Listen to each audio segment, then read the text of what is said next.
J'avais 7 ans quand ça s'est produit. Malgré sa surdité, ma mère a toujours trouvé le moyen de me souhaiter une bonne nuit. En fait, elle mettait sa main contre sa bouche et déposait un gentil bisou, puis collait sa main contre ma joue. C'était notre petit rituel, disons. Après une dure journée d'école, j'étais content de pouvoir enfin me coucher. Il faut savoir qu'à l'époque, mon lit était en hauteur et surplombait donc la totalité de ma chambre, me forçant à utiliser une grande échelle pour l'atteindre. Je me suis toujours senti en sécurité. Quand on est petit, on pense que les monstres ne s'embêtent pas à monter une longue échelle juste pour embêter un petit garçon. Ce soir-là, je me suis vite endormi, jusqu'à ce qu'un bruit strident me sorte de mon sommeil, comme une sorte de grattement venant de la porte. La surdité de ma mère m'avait habitué au silence le plus complet.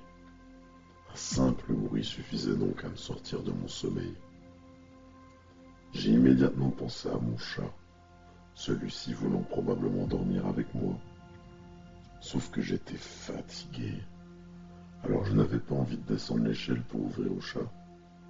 J'ai donc essayé d'ignorer les grattements pour me rendormir.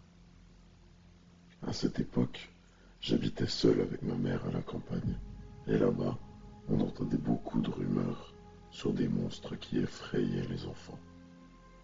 Et ce soir-là, j'avais l'intime conviction d'être la victime de l'un d'entre eux. En fait, les grattements du chat avaient réveillé quelque chose en dessous de mon lit.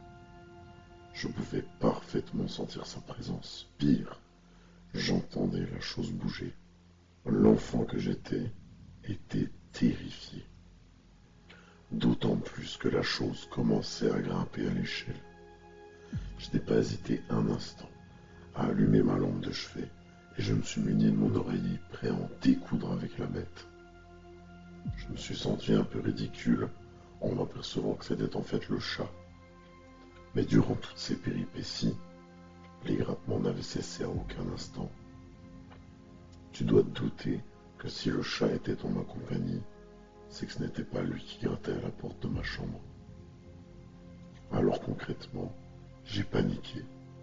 J'ai commencé à pleurer me disant qu'il y avait un monstre à ma porte et qu'il me voulait du mal. Le fait d'avoir allumé la lumière l'avait d'ailleurs encore plus énervé. Les grattements étaient devenus plus intenses, plus déterminés. Je me blottissais dans ma couette, accompagné du chat qui me rassurait un peu. Je savais que ma mère ne pouvait pas entendre tout ce qu'il passait. J'étais résigné à passer cette épreuve, seul. Au fil de la nuit, les grattements se sont estompés et j'ai finalement pu me rendormir. Le lendemain, j'ai été réveillé par les gyrophares. La police était chez moi et je savais que c'était pour le monstre de la veille. Un homme a interrompu mes songes en rentrant dans ma chambre. Il était habillé en bleu et portait une arme à sa ceinture. J'ai directement su que c'était un policier. Il m'a dit de descendre. Je me suis exécuté. Il m'a vu tremblant. Il m'a pris dans ses bras. J'ai alors demandé à voir ma mère. Il m'a dit que c'était impossible. Du creux de son épaule, on pouvait voir les urgences emmener ma mère sur une civière. Ce n'est que quelques mois plus tard que j'ai appris la vérité.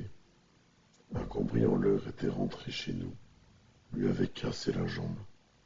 Il avait directement pris la fuite, laissant ma mère livrée à elle-même. Ce n'était pas un monstre, un animal ou je ne sais qui grattait à la porte ce soir-là. C'était ma mère.